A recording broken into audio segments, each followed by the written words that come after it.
Story Corner, presented by Jennifer. In hot water.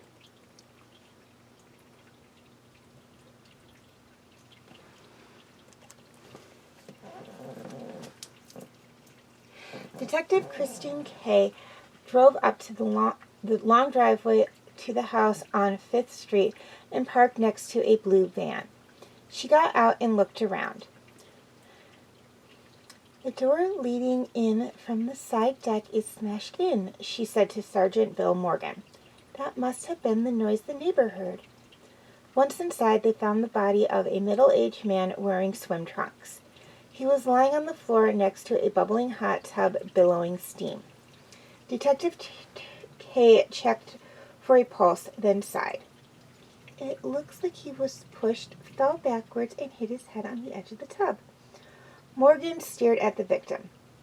"Hey, I know him. It's Joe Riley of Two Guys Plumbing. He and his partner did some work for me last year." The sergeant bent down for a closer look, and something on the floor caught his eye.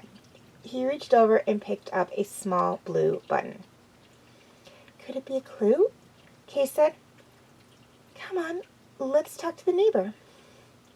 Edna Pushka invited them in.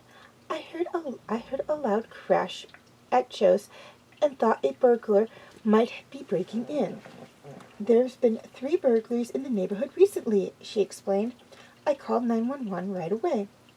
"Did you see anyone?" Edna thought. "After the crash, I heard an engine roar and looked out my bedroom window. I saw taillights disappearing. I think it was a van, but I'm not sure." Back in the car, Morgan said, "Riley and his partner Pete Phillips both drive blue vans for the business." Morgan frowned. "I know Pete. He's a good plumber, but he's done time for robbery." Kay nodded. "I think we better talk to Mr. Phillips," she said. Pete Phillips answered the door in a blue work shirt and jeans. After breaking the news of his partner's death, Kay asked for an account of his whereabouts. "I haven't been to Joe's house today," he said. "We had a great working relationship. Why would I want him dead?" Kay asked, "Did Joe know about your prison time?" "Sure he knew. He also knew it was all behind me." Morgan pointed at Phillips' shirt. "You're missing a button." "And we found a button. We can connect you to the crime scene." Phillips paled. "Okay, I was at Joe's tonight, but I didn't kill him. He was dead when I got there." "Tell us about it." "Tell us about it," Kay demanded. "I went to Joe's about business stuff. We were ordering some new tools. When I drove up, I saw a light on in the man cave. That's what he calls it, Phillips said. "I went to the side door, but Joe didn't answer when I knocked.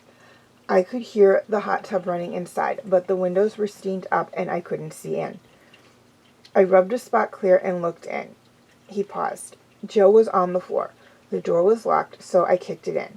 But I was too late. I knew I couldn't help him, and I didn't want to call the police because of my record. When the officers returned to their car, a dispatcher reported a break-in on 7th Street. Morgan smiled grimly. Bet it's the same thief who did in Joe Riley. Let's go, he said. Kay nodded.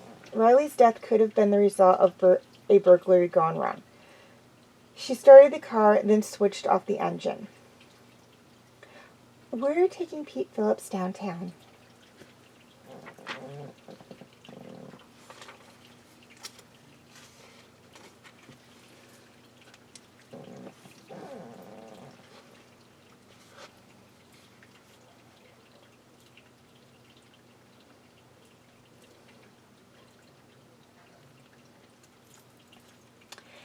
Pete said he had wiped steam off from the outside of the window to peek in, but Kay knew steam from the hot tub would have been formed on the inside.